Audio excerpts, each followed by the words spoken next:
les doy la más cordial bienvenida a esta conferencia en línea en nombre de la Secretaría Nacional de Ciencia y Tecnología, la CENACYT, y de los miembros de la Comisión Técnica Intersectorial de Medio Ambiente.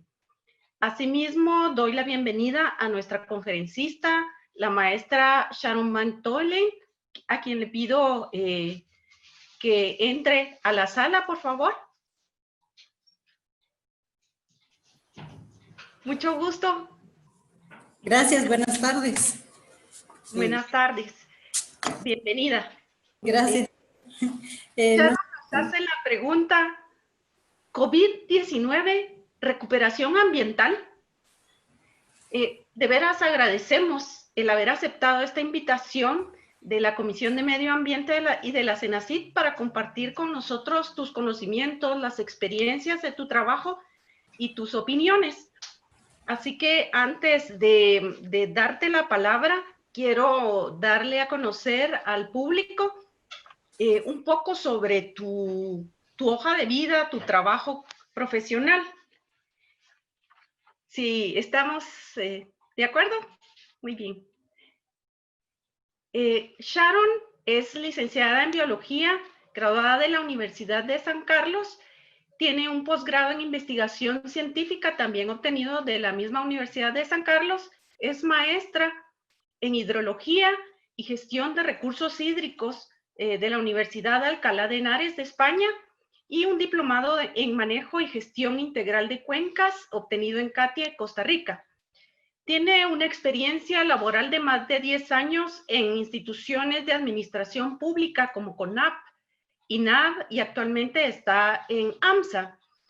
También ha realizado consultorías en temas ambientales para UICN, TNC, FAO, ELBETAS y OPS.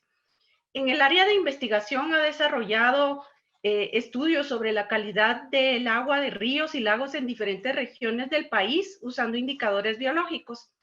Además, investigaciones identificando zonas de importancia para la recarga hídrica en el país y en el desarrollo de mecanismos de compensación por servicios ecosistémicos hídricos. Otras áreas de investigación han sido los ecosistemas forestales estratégicos, desarrollando estrategias y herramientas para medir su estado de conservación. Ha sido investigadora en la Universidad de San Carlos, en la Universidad del Valle, en la sede de Atitlán y actualmente es catedrática del curso de limnología en la Universidad de Rafael Andívar. Forma parte de varias asociaciones, entre ellas la Asociación Guatemalteca de Limnología y Gestión de Lagos y del Grupo Latinoamericano para el Estudio de Macroinvertebrados Acuáticos Macrolatinos.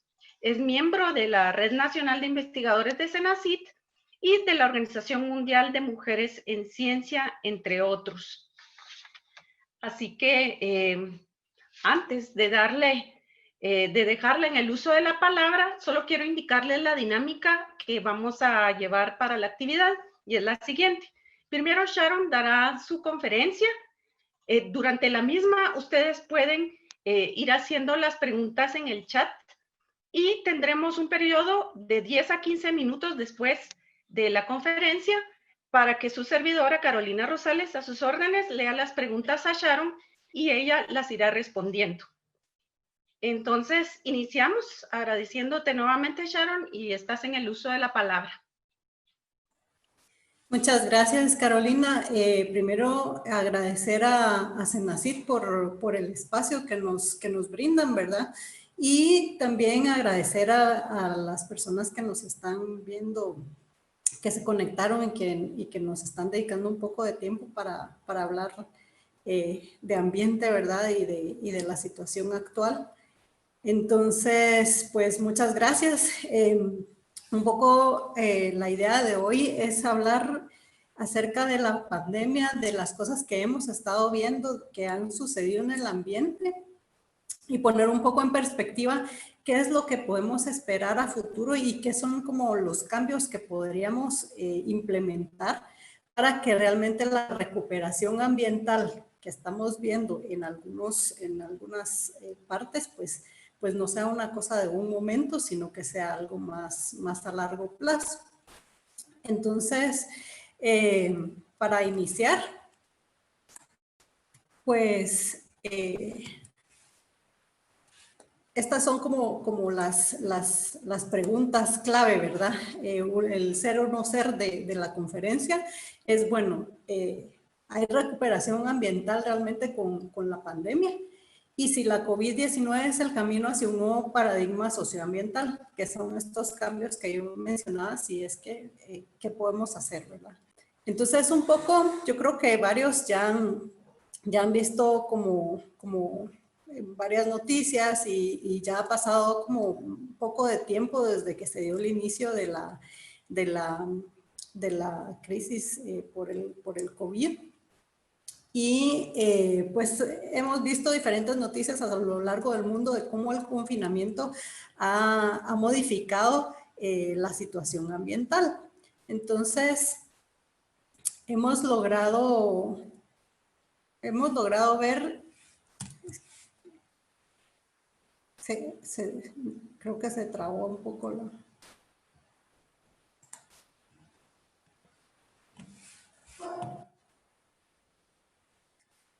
Creo que se trabó un poco la pantalla. Ahí está. Sí. Pues hemos logrado ver alguna recuperación en temas de calidad del aire, ¿verdad?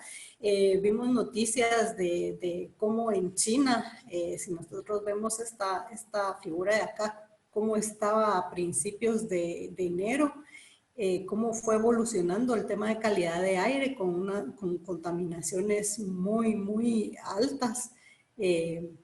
Y cómo después del confinamiento, pues fue mejorando la calidad del aire. Algunas imágenes como en la India y bueno, y aquí en Guatemala, pues vemos que cómo estaba a principios de marzo, cómo estaba la calidad del aire en niveles pues bastante insalubres. Y luego cómo fue variando cuando fue la época, digamos, que donde hubo la mayor restricción y creo que todos estaban un poco más confinados, digamos. Cómo cambió de este nivel, de niveles insalubres a niveles moderados e incluso en algunas zonas pues un poco mejores. Y nunca faltaron los memes de que el cielo estaba tan puro el aire que se podían ver hasta las líneas de latitud y longitud, ¿verdad? Entonces, eso es como de las cosas que tal vez uno puede rescatar de lo trágico, sacar un poco la parte cómica, ¿verdad? Y ahí nos apoyan los memes con esta parte. Por otro lado, hay cosas que a veces ni siquiera nos ponemos a pensar, nos fijamos más en temas de calidad de aire, calidad de agua, algunas veces en temas de ruido, pero ahí hay otro tipo de ruido, que es este ruido sísmico o antropogénico, que son todas esas vibraciones que se producen por la actividad humana.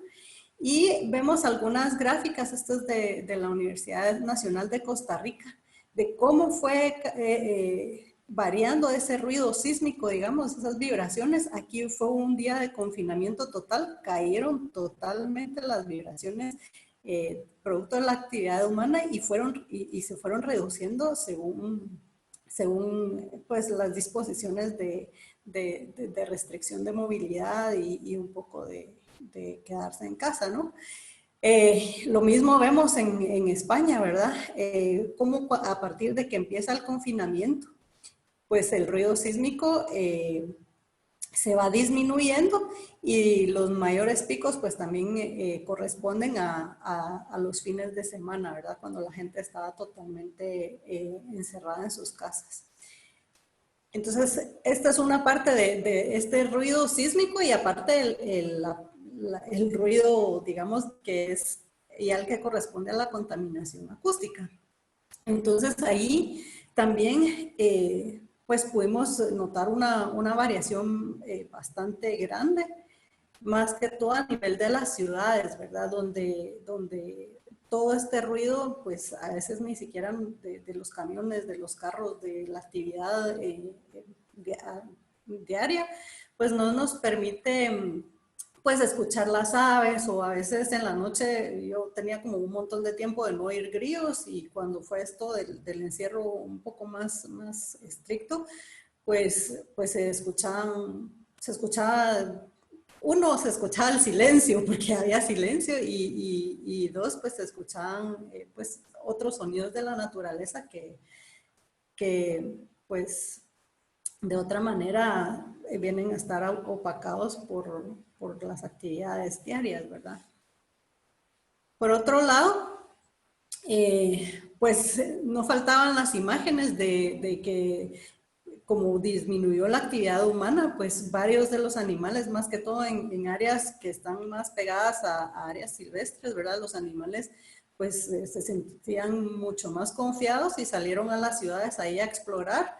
Incluso en la India, este animalito que vemos aquí es una civeta. Este animal se consideraba extinto y ahora con el encierro volvió a aparecer, ¿verdad? Entonces son de esas cosas pues, que fuimos viendo, de cómo esta disminución del movimiento y de la actividad fue impactando positivamente en algunos aspectos del ambiente. Por otro lado, también en las áreas protegidas y en los parques nacionales, pues aumentaron los registros de los avistamientos en los sitios donde por el turismo los animales ya no se acercan, ¿verdad? Podíamos ver en Tikal, pumas y otros tipos de animales que estaban en el área donde generalmente es el área de visitación, y que ellos ni siquiera, pues no se asoman, ¿verdad? Y en otras áreas protegidas también se podía percibir lo mismo. Luego, otra de las cuestiones que nos decían era cómo está el agua, porque en varios lugares podíamos ver que había cierta mejora, o se percibía cierta mejora en la calidad del agua, porque las aguas estaban más transparentes. A veces que un agua esté transparente no significa que su calidad haya mejorado, pero sí ha variado algunos aspectos de su calidad que permiten que las aguas estén más claras. Entonces vimos en Atitlán que sí, o sea, generalmente en la orilla, pues el agua no se ve tan clara ni tan transparente, producto de la actividad del movimiento de las lanchas y del transporte acuático, ¿verdad? Entonces, esto lo pudimos ver aquí en Atitlán. Pues me preguntaban a mí, mire, y el lago de Amatitlán, ¿qué pasó, verdad? Y en el lago de Amatitlán, pues la verdad es que no vimos ningún cambio, porque está tan contaminado y tan perturbado que realmente un par de meses pues no hacen mucho para recuperar la calidad del lago, ¿verdad? Pudimos ver también que disminuyó significativamente el aporte de la carga contaminante en los meses de abril y mayo. Si se dan cuenta, las cargas de contaminación de la demanda bioquímica de oxígeno y de la demanda química de oxígeno, que esto es la cantidad de oxígeno que necesita la materia orgánica para degradarse. Aguas que son muy cargadas en materia orgánica necesitan mucho oxígeno, y por lo tanto tienen altas demandas de oxígeno. Entonces vimos como un reflejo en la disminución de estas demandas, casi a la mitad. Y la carga contaminante de nutrientes, que generalmente esto viene de aguas residuales de tipo doméstico, ¿verdad? Fósforo total y nitrógeno total, pues también tuvo una disminución pues bastante grande, ¿verdad? Entonces, esto, pues nosotros pensamos que sí, que tuvo un impacto en la calidad del agua. Hubo cierta mejora, digamos, pero aún así las cargas contaminantes son bien altas, ¿verdad? Entonces, sí hubo una mejora, pero no dejó de recibir el río y por lo tanto el lago los contaminantes, ¿verdad? Entonces, estas son de las cosas que pudimos percibir. Datos más recientes, pues ya con la época de lluvias y eso, pues volvió a subir un poquito más, pero no tanto como a los niveles que teníamos en los primeros 3 meses, ¿verdad?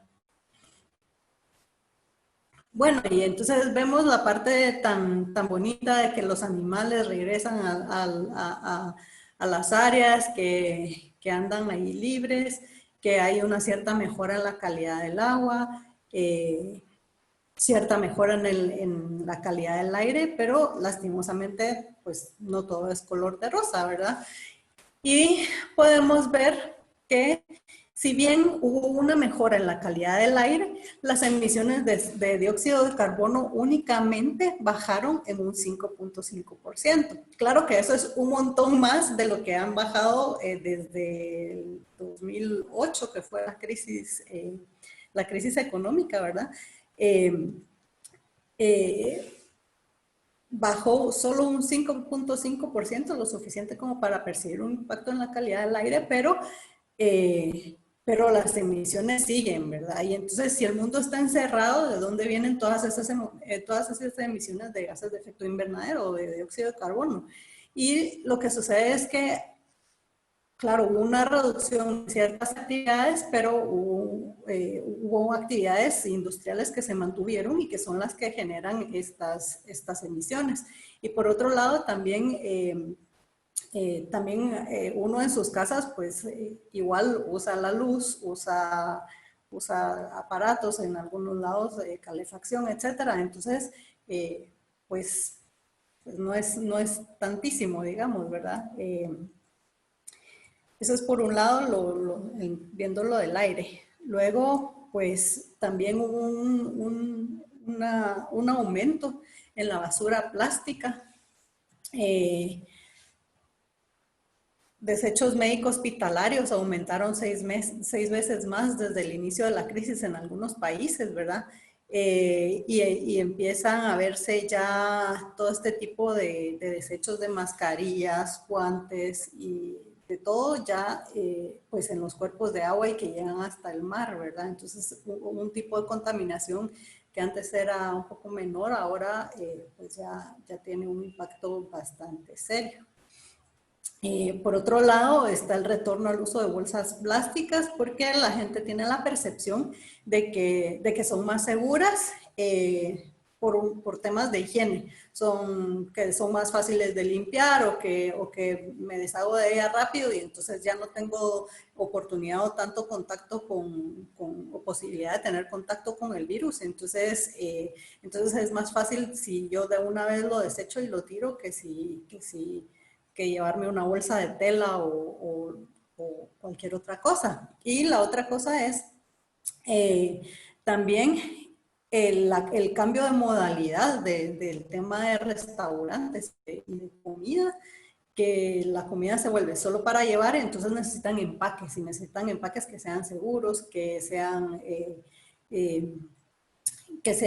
resistentes, digamos, ¿verdad? Y entonces se ha aumentado el uso de plásticos, de envases plásticos y de empaques plásticos para el transporte de la comida a domicilio y la comida rápida, ¿verdad? Entonces, también los restaurantes y los locales han empezado a rechazar las tazas reutilizables por un tema o que uno llevara su topper al restaurante o algo así, por un tema de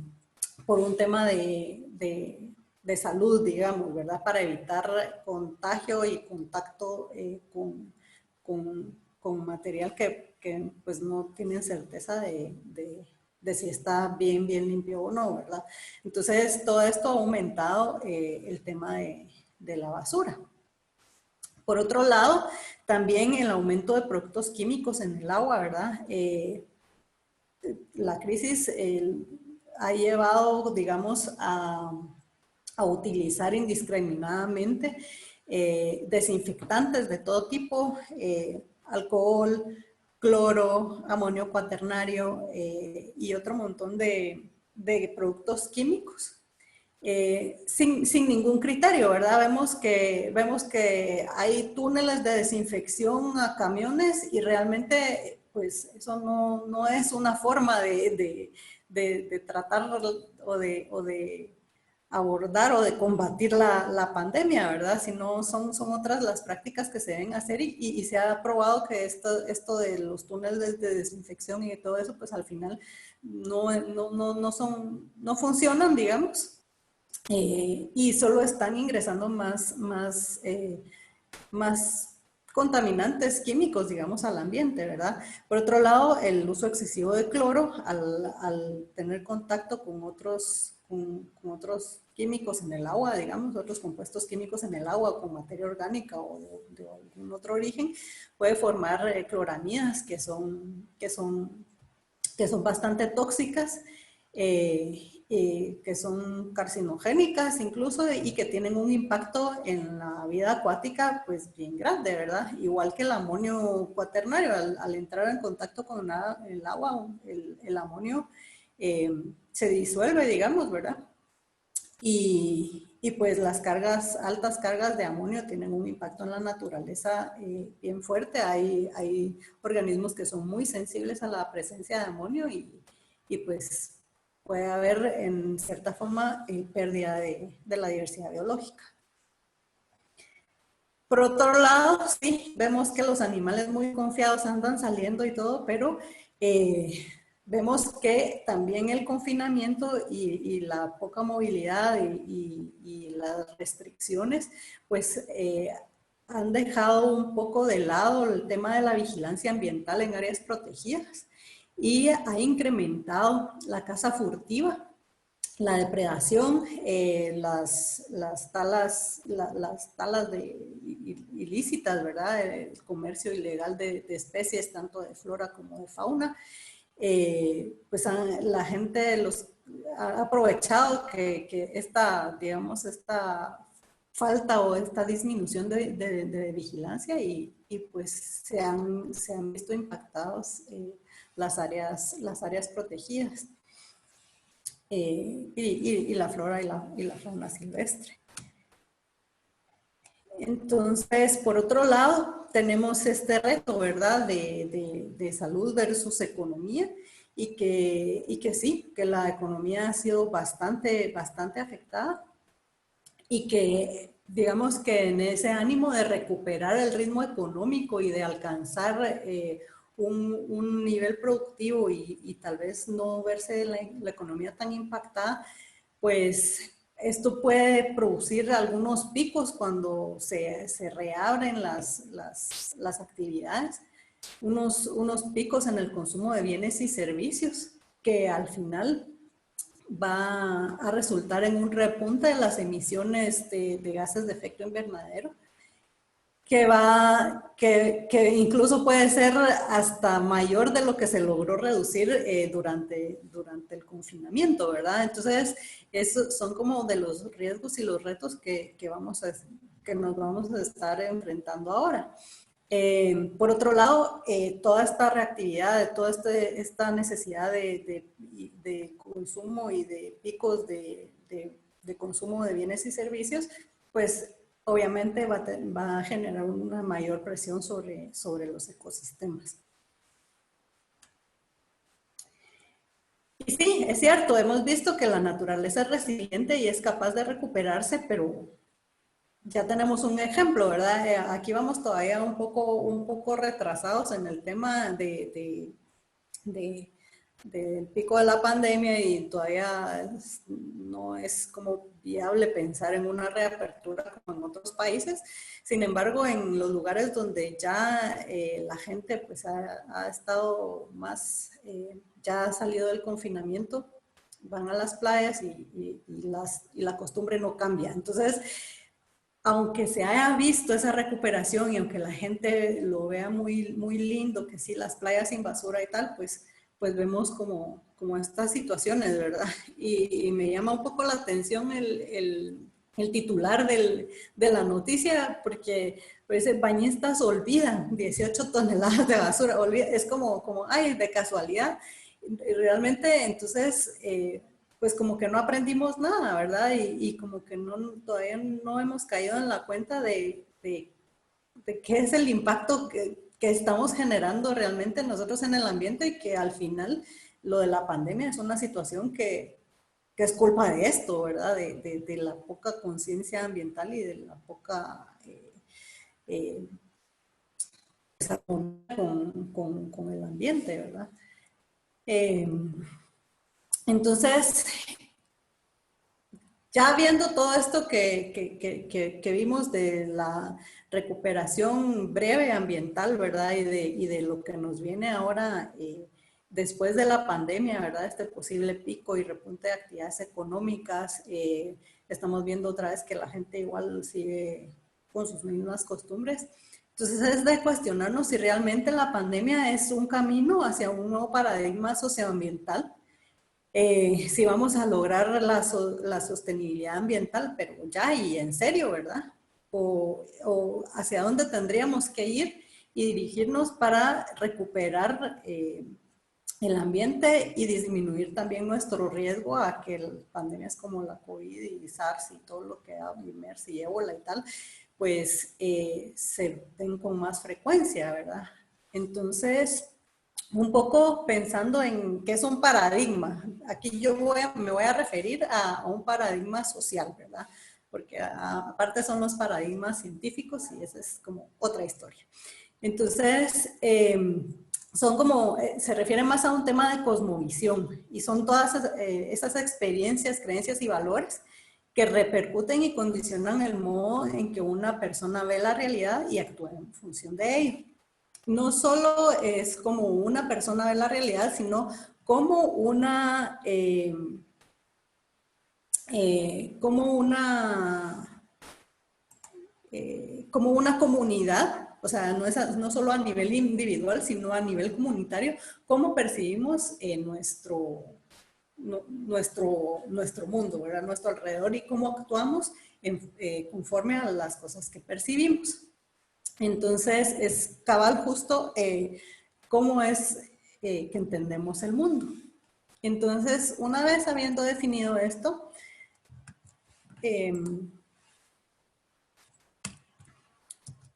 vamos a hablar un poco de la capacidad de carga. Y esto es un poco para entender hacia dónde vamos, y un poco entender también los orígenes de la pandemia, ¿verdad?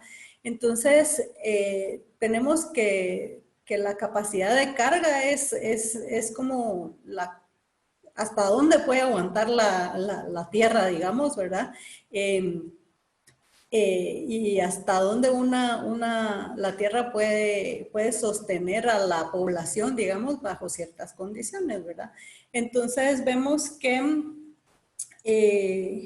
pues el ritmo de aumento de la población va a estar regulado, digamos, por la cantidad de recursos que el ambiente pueda proveer, o que la Tierra pueda proveer. Y que entonces las poblaciones se van a ir regulando según estos recursos, si no es que suceden cosas como pandemias o cosas así que son como un poco más catastróficas, que pueden ir pues cambiando la dinámica de las poblaciones. Pero entonces nosotros como humanos nos las hemos arreglado como para superar, digamos, esas limitaciones que nos pondría la capacidad de carga, y estamos como ya sobrepasando ese límite, ¿verdad? Entonces, con un crecimiento exponencial y ya agotando pues, lo que tenemos, ¿verdad? Aquí vemos una gráfica de cómo ha ido incrementando la huella ecológica y cómo son los escenarios a futuro haciendo las cosas como siempre, digamos, y con una reducción rápida. Esto es implementando ciertas acciones y medidas para pues ser más sostenibles, digamos, y pues no agotar los recursos que tenemos, ¿verdad? Entonces, esto de la capacidad de carga vino un poco, dio sus orígenes, digamos, en los años 70, cuando pues se hizo esta estimación de cuántos planetas necesitaría la humanidad para poder sobrevivir. Y se dio un boom esto es como después de la guerra de Vietnam y todas esta parte, ¿verdad? Se dio un crecimiento rápido. Y ya por 1974, pues ya nos habíamos consumido un planeta, digamos, para el 1 de diciembre. Entonces, cuando las personas o los científicos, digamos, vieron estos datos, dijeron, bueno, esto va a seguir pues incrementando, y tenemos que ver la manera de que no sea, de que no nos agotemos del planeta que tenemos, ¿verdad? Entonces tenemos que ver cómo hacemos nosotros, cuál es la estrategia para tener los suficientes recursos para mantener a la población que hay en el planeta. Sin embargo, pues eso fue como el planteamiento original, y luego vamos a discutir un poquito más de esto. Y pues la capacidad, el Día Mundial del Sobregiro, si vemos, se ha ido corriendo hasta más temprano en el año, ¿verdad? Y se ha movido hasta de diciembre en los 70, ¿verdad? Que el 1 de diciembre fue el día que nos agotamos los recursos que teníamos para consumir, digamos. Hasta 2000, aquí hay datos de 2018, ¿verdad? Donde ya se necesitaban 1.7 planetas para sostener a la población y a las dinámicas de producción y a las dinámicas económicas que tenemos. Entonces, bueno, y entonces cuando se dieron cuenta de esto, se plantearon ciertas ideas que hablan un poco del decrecimiento económico. Y eso es lo que les voy a hablar un poquito adelante. ¿Qué nos dice la pandemia de nuestra relación acerca de la naturaleza? Pues lo que les decía, ¿verdad? La enfermedad es en gran medida un problema ambiental. La vida silvestre ha disminuido en un 60% en los últimos 50 años. Y durante ese mismo periodo, las enfermedades que se propagan de los animales a los humanos se han cuadruplicado. Entonces, tenemos que entender que la salud ambiental, que la salud animal y la salud humana, pues al final es una misma salud. Entonces, si nosotros queremos tener buena salud, tenemos que cuidar por la salud del ambiente y la salud de los animales. Por otro lado, pues el tema de la economía y del cambio climático, el aumento en la emisión de gases de efecto invernadero también tiene una relación con lo que está sucediendo ahora, porque hay muchas, bueno, hay no solo con lo de ahora, sino con otras enfermedades, hay muchas enfermedades que dependen de cambios ambientales, ¿verdad? Y hemos pues intervenido en la dinámica de la temperatura a nivel global, además de que esto significa que nosotros estamos consumiendo más recursos y estamos generando pues más gases de efecto invernadero, ¿verdad? Entonces, si tomamos algunas acciones, pues se puede lograr reducir el impacto, pero si no tomamos acciones, pues el tema del cambio climático va a seguir, vamos a tener muchísimo más, más vulnerabilidad a nivel de tanto de enfermedades como esta del coronavirus, como a nivel ambiental, inundaciones, los eventos naturales extremos que ponen también en riesgo pues la salud de las personas y nos hacen más vulnerables, sequías, etcétera, ¿verdad? Entonces, por ahí va un poco así como, ya salimos de la pandemia, ahí viene una crisis económica y después viene la emergencia climática que ya la tenemos encima, pero que realmente no se ha hecho o no se ha logrado que se cumplan con los compromisos que se han asumido por las partes con los acuerdos de París y el tema del cambio climático. Entonces, con esto digamos, de la capacidad de carga y de nuestro nivel de consumo y del día del sobregiro, pues se generó un nuevo concepto y entonces, y el cambio climático. Entonces, estamos hablando de una nueva era geológica a la cual se le denomina antropoceno. Y es que hemos generado unos impactos tan grandes en el sistema terrestre que al final ha venido a cambiar en gran medida la situación ambiental y en los últimos 50 años se ha dado una degradación como la más grande producto del humano que lo que se ha dado desde 100 años o atrás, ¿verdad? Entonces, pues la situación actual exige la reconciliación entre las ciencias naturales y las ciencias sociales, ¿verdad? Porque ya nos dimos cuenta que nosotros con la naturaleza dependemos de la naturaleza y nuestra relación con la naturaleza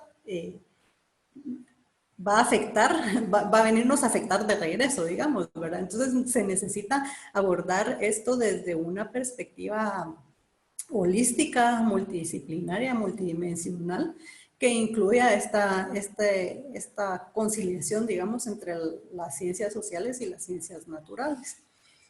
Y de ahí se deriva pues el concepto de sistemas socioecológicos.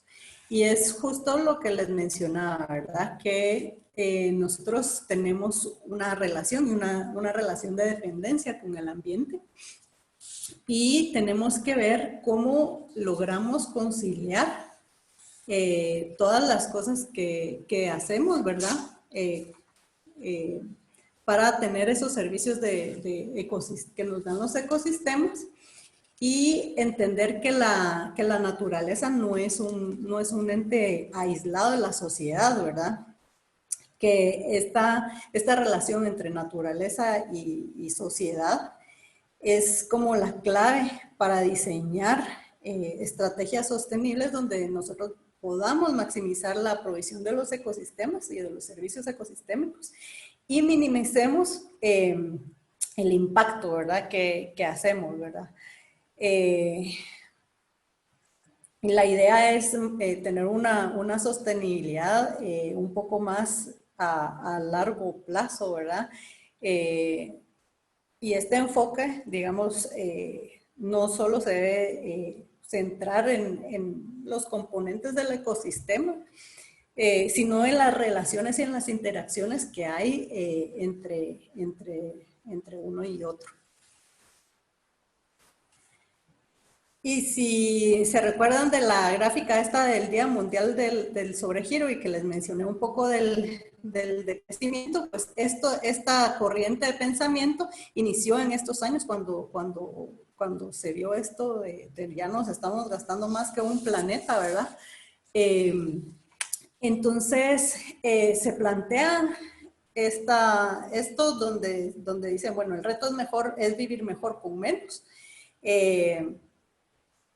La idea es disminuir y regular controladamente la producción económica con el objetivo de establecer una nueva relación, un equilibrio entre la naturaleza y el humano, pero también entre los propios seres humanos. Y entonces esto digamos, esta corriente de pensamiento se originó en los 70s, sin embargo, se quedó como ahí, guardadita, digamos, ¿verdad? No se le ha puesto tanta atención por lo que implica mucho a nivel económico y mucho por las dinámicas, digamos, económicas que tienden más al capitalismo y al extractivismo, ¿verdad? Entonces, a algunos pues, no les conviene tanto y se quedó por ahí. Entonces, sin embargo, ahora estamos viendo, ¿verdad? Y esto es la idea, cómo es que otras, qué es lo que están pensando en otros lados al salir de la pandemia, ¿verdad? Entonces es entender la pandemia como una oportunidad. Y en Alemania, por ejemplo, lo que plantean es esta reconstrucción verde, de programas de reconstrucción, siguiendo criterios medioambientales y climáticos. Y es unir economía y ecología, y eso tiene que ver con la parte social y con la parte ambiental. Y al final, cuando uno se introduce un poquito más, entra un poquito más a detalle en lo que se están planteando, pues lo que están planteando es lo que hablamos de los sistemas socioecológicos. Entonces, eso es como una de las cosas que se está planteando un poco ya más seriamente afuera, ¿verdad? Y sabemos pues la influencia que puede llegar a tener Alemania tanto en Europa como un poco afuera de Europa, ¿verdad? Por otro lado, en Holanda se están planteando otra perspectiva, ¿verdad? Y es una perspectiva de economía circular. Este es como lo que hay, y hay un libro que está escrito por esta señora, Kate Raworth, que habla de una economía que satisface las necesidades de todas las personas, pero dentro de los límites del planeta. Entonces, al final, esto no es una guía de políticas, digamos, ¿verdad? Sino una manera de analizar el sistema económico para orientar las decisiones. Entonces, el modelo se basa en esta imagen que vemos acá. Y en la parte de adentro se encuentran las necesidades básicas para el bienestar, como agua, comida, salud, educación, trabajo, etc. Igualdad social, igualdad de género. En la zona que está afuera, representa el techo ecológico, y los puntos, digamos, de inflexión que se han identificado, que los científicos han identificado como una amenaza para la vida del planeta, que es la ozono, la polución del aire, el cambio climático, la acidificación de los océanos, la polución por químicos, ¿verdad? Las cargas altas de nitrógeno y fósforo, nutrientes, retiro o disminución, digamos, de la disposición de agua dulce, la conversión del uso, el cambio de uso del suelo, la pérdida de biodiversidad. Y en el medio, que sería de esto de la dona, pues se encuentra lo que se llama el bienestar. Entonces, esto es como un poco el planteamiento que están proponiendo en Holanda, ¿verdad? Y aquí está, digamos, incluido lo que es justo y ecológicamente, digamos, seguro, con las actividades sociales y las necesidades sociales.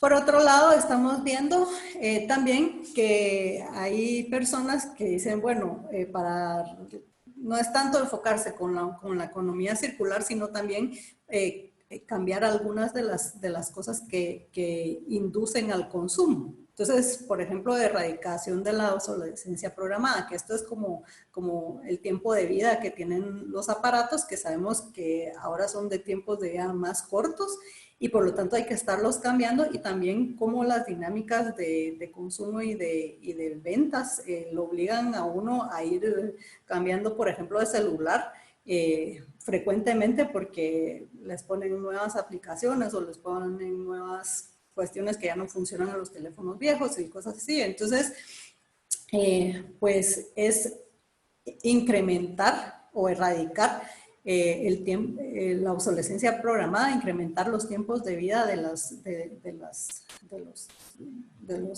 los equipos y de los aparatos para que se disminuya entonces así el consumo, digamos, y decrezca el uso de recursos. Entonces,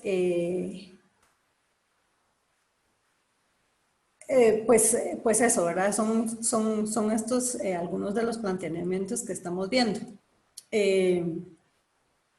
Cosas que se pueden hacer desde las ciudades, ¿verdad? Para impulsar una recuperación verde y justa después de la pandemia, pues se habla de la transformación de las ciudades en lugares como Chile, Costa Rica, México, Colombia. Se están implementando ciertas acciones y aquí se está intentando, ¿verdad? A partir de incremento de rutas con accesos seguros, por ejemplo, para carriles para bicicletas, crear parques urbanos, áreas verdes, áreas de espacios abiertos, digamos, donde la gente tenga una opción y una oportunidad de ir a hacer,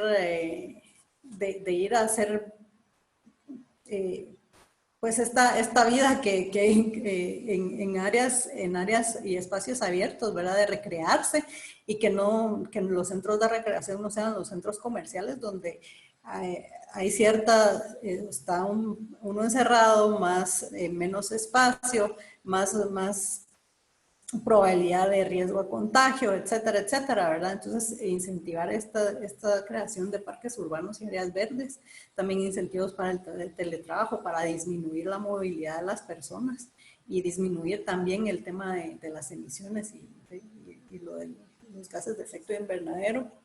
Otras opciones de huertos urbanos, que es de compostaje, mercados de barrios, hacer un poco de, hacer más comunidad, volver a hacer comunidad en los barrios y en las colonias, ¿verdad? Que la gente no se tenga que mover tanto, sino que todo esté más accesible. También la mejora del sistema de recolección de desechos y tratamiento de desechos, y una planificación urbana con un enfoque ecológico y verde. Entonces esto es como un poco de gobierno inteligente y de políticas aplicables a ciudades que son más verdes y más amigables con el ambiente, y que disminuyen el riesgo al contagio por el COVID, ¿verdad? Por el SARS. ¿Qué estamos viendo aquí? Esta es una noticia bien fresca, bien reciente, y aquí está una propuesta de este grupo que se llama La Nueva Movilidad, de una red de ciclovías y de una red de áreas para que la gente se pueda mover también a pie. Y es el planteamiento que se está haciendo a nivel de Quetzaltenango, a nivel de aquí de la ciudad y a nivel de Salcajá, ¿verdad? Entonces es incentivar a que la gente use la bicicleta. Esto disminuye, digamos, la necesidad del uso de transporte público, que está limitado ahora y que va a estar limitado también en adelante, por el tema del distanciamiento social y lo de la pandemia. Pues entonces incentivar otras formas de movilidad que permitan a la gente, pues de una forma también más sana y saludable, ¿verdad? Llegar a sus lugares de trabajo y a los centros donde pues necesitan moverse también para abastecerse de comida o lo que sea, ¿no? Entonces, estas son como las propuestas que están surgiendo como una alternativa para abordar por el tema de la pandemia.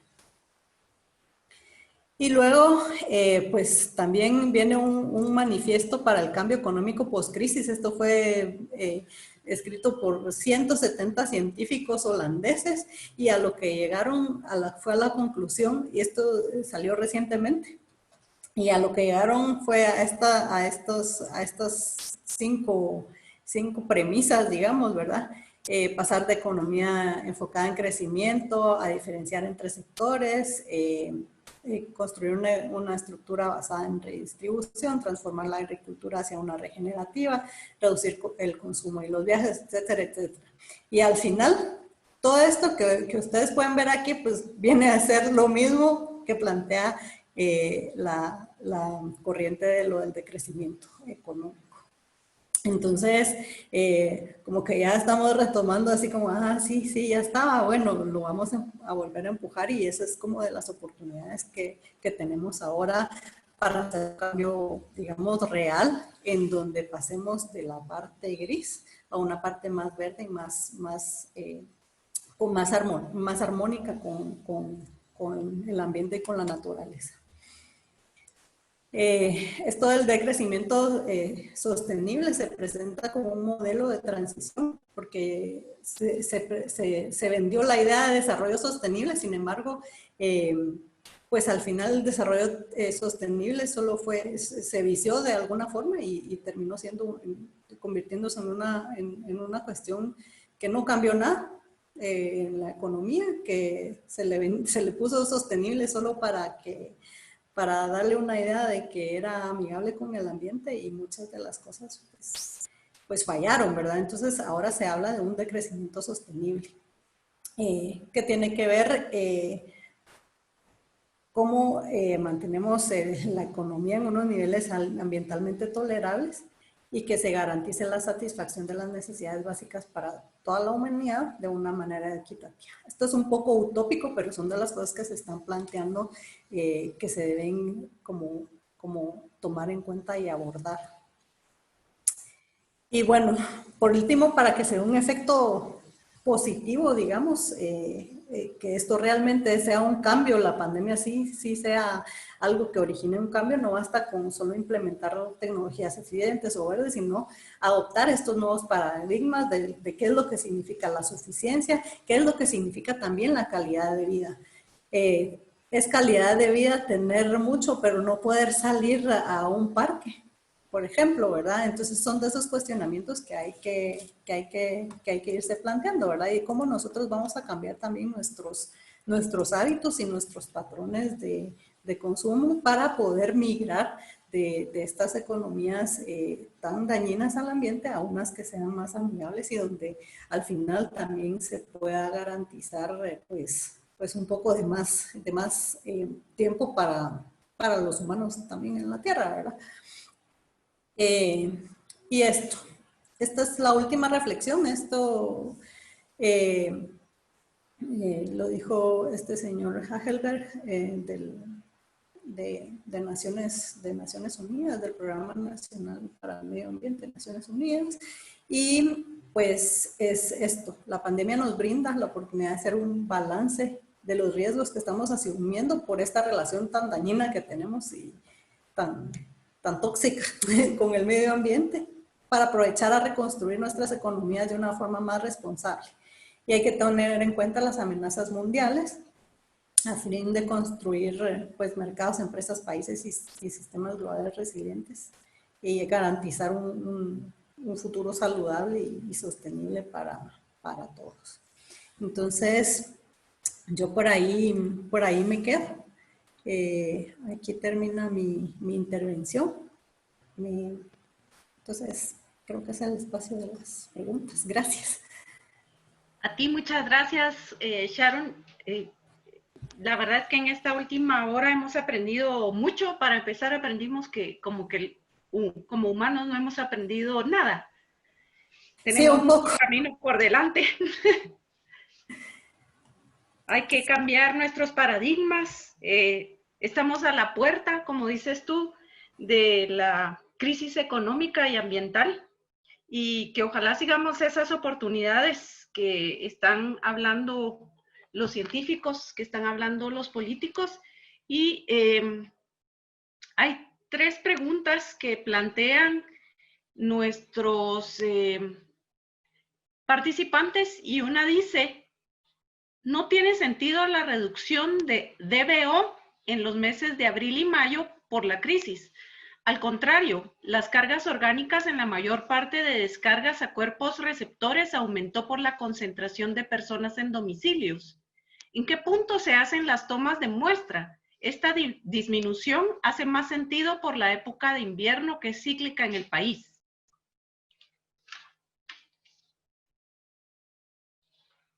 Sí, no, perdón, ahí sí tengo que discordar, digamos.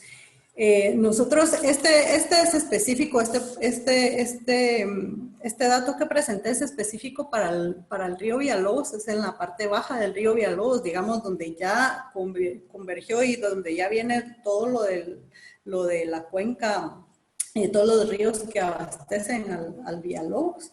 Entonces ahí digamos que tenemos una fotografía, una imagen de todo alrededor. Entonces, si nosotros comparamos, yo aquí no puse datos de otros años, épocas de abril y mayo, este año empezó a llover en abril, de hecho, también. Y si vemos épocas de abril y mayo, no varía mucho de la época seca, como enero, febrero y marzo, por ejemplo, en datos de años anteriores, datos históricos, digamos. Entonces, cuando nosotros ya vemos junio, julio todavía no tenemos datos, pero cuando ya vemos junio, sí se nota una diferencia entre cuando ya está esta transición a la época lluviosa. Sin embargo, en junio fue también una cuestión extraordinaria por lo de la tormenta tropical. Este año ha sido súper atípico en temas del río Villalobos, ¿verdad? En junio, por lo de la tormenta tropical, pues hasta encontramos peces en el punto donde nosotros monitoreamos. Y eso tenemos años que no se veía, ¿verdad? Entonces, sí hemos visto que ha habido una mejora y sí las cargas contaminantes sí disminuyeron porque también disminuyó la actividad comercial. Y también hay que considerar que mucha de la gente que viene a la ciudad a trabajar no vive en la ciudad. Entonces, vienen y a veces tienen como estas, como que rentan un cuarto y están en la semana y luego se van, pero sin embargo, cuando sucede esto del confinamiento y estas restricciones de movilidad, pues ya no están viniendo a la ciudad y sí hay una disminución, digamos, también una disminución de la movilidad de la gente y es ahí donde nosotros vemos que hay disminución en las descargas. Digamos que esa sería como mi forma de explicar, no sé si espero que sí haber aclarado un poco ahí el asunto. Gracias, Sharon. La siguiente es, en términos de biodiversidad, ¿tienen datos? ¿Hay efectos? Datos, no tengo. Y bueno, lo único es lo que se pudo percibir. Me imagino que quizás, bueno, y también hay un poco de dificultad a la hora de recabar datos porque se ha visto limitada la capacidad para salir al campo, ¿verdad? Y tomar algunos datos que hubieran sido muy interesantes tomar durante este tiempo. Entonces, yo no tengo datos concretos, lo único que sí hemos visto es que ha cambiado, digamos, la dinámica en el comportamiento, ¿verdad? De algunas especies que se acercan a los lugares donde ha disminuido la actividad la actividad humana, ¿verdad? No sé si han cambiado las poblaciones, no tengo idea, ¿verdad? No sé qué otro, aparte también de lo que vimos de la depredación, ¿verdad? Que sí ha aumentado, pero no tengo como un dato concreto para poder decir, sí, fue un tanto por ciento. Muy bien, muchas gracias. La siguiente es,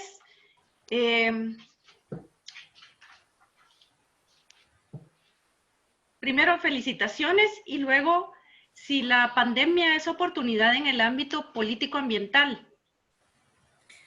Pues debería ser. O sea, ahí es como nosotros lo enfoquemos, ¿verdad? O lo vemos como una cosa mala o la vemos como una oportunidad para implementar algunas políticas, para mejorar también las políticas e implementar algunas políticas que no se han implementado, ¿verdad? Entonces, en temas ambientales, pues yo sí lo veo como una buena oportunidad, pensando más un poco en tema de agua, ¿verdad? Y saneamiento.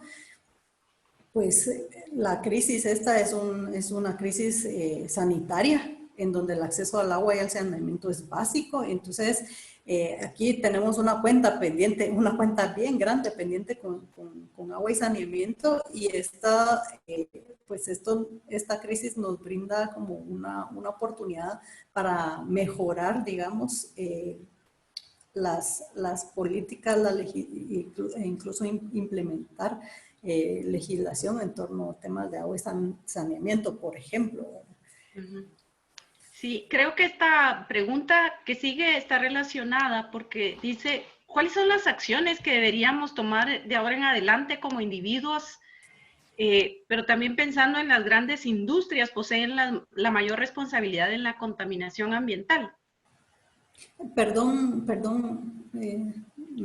Sí, te repito, ¿cuáles son las acciones que deberíamos de tomar de ahora en adelante como individuos, pensando que las grandes industrias poseen la mayor responsabilidad en la contaminación ambiental? Dice. Ya, pues es que es muy fácil, a veces es muy fácil trasladarle la responsabilidad a las industrias, pero realmente, ¿qué producen las industrias? Las industrias están produciendo cosas para que nosotros consumamos. Entonces, al final, creo que la responsabilidad no solo es de las industrias, sino también recae en nosotros y en nuestros patrones y formas de consumo, ¿verdad? ¿Qué escogemos? Tenemos la oportunidad nosotros de escoger y de analizar también cuál es la huella y el impacto ecológico de las cosas que consumimos. Cuando nosotros hacemos ese análisis, entonces quizás se nos abre un poco más los ojos hacia un consumo más responsable, un consumo más local, por ejemplo, pensando bueno, mejor me como una fruta de lo que hay aquí en Guatemala, que en lugar de comerme un kiwi que viene de Nueva Zelanda y tiene una carga de emisiones, digamos, ahí ya por traerlo desde allá y cuánta agua se necesita, todas esas cosas, digamos, de la huella ecológica, hacer un análisis para nosotros cambiar también nuestros patrones de consumo, hacer comunidad también, que era lo que mencionaba, ¿verdad? Estos intercambios, estos mercaditos de barrio, estas actividades que son más locales, digamos, también ayudan a disminuir el impacto, ¿verdad? Y entre menos demanda haya por parte de nosotros, pues menos producción, ¿verdad? Menos impacto también que provenga de las industrias. Sí, bueno, yo creo que vamos a ir finalizando, pero aquí hay varios comentarios y están relacionados algunos de si por tu trabajo en AMSA se han visto cambios en este corto plazo en la cuenca de Amatitlán y en los alrededores, y a quién pertenecen las estaciones de monitoreo que presentaste. Las estaciones de monitoreo de calidad de aire son de una persona muy altruista que le interesa el tema ambiental. están disponibles, es arquitecto, Alejandro Viguria, es el que las tiene disponibles ahí. Y esas son las estaciones. Y luego la otra... ¿Qué es los cambios a corto plazo en la cuenca de Amatitlán y sus alrededores? ¿Si han visto en este corto plazo cambios? Pues la verdad es que lo único que hemos percibido es esta variación, estas rarezas, le diría yo, en el río Villalobos. De ahí en el lago de Amatitlán realmente no se ha percibido ningún cambio, está demasiado impactado como para que en este tiempo tan corto se haya visto algo. Hay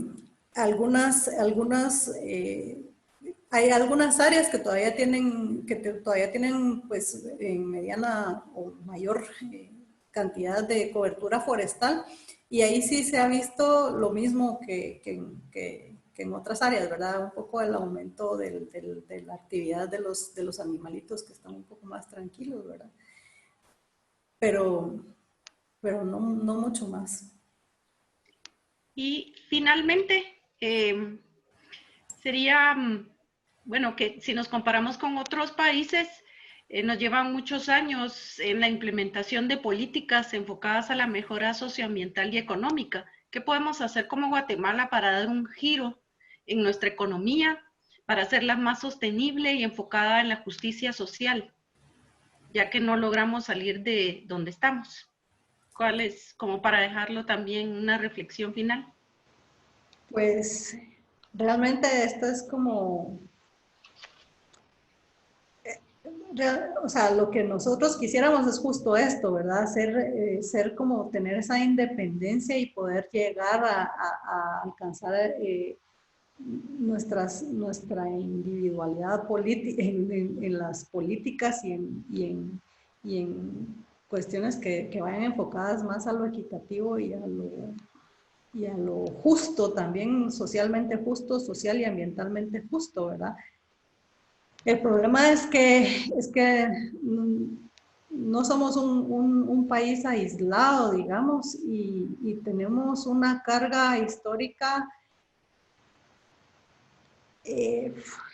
súper compleja en temas o sea, temas sociales, temas económicos, que es difícil salir de esta dinámica, porque nos hicieron dependientes y aunque tengamos el potencial, creo que no hay la voluntad para lograr esa independencia, porque tenemos todos los recursos, o sea, lo tenemos y lo podríamos hacer, pienso yo, pero es complejo.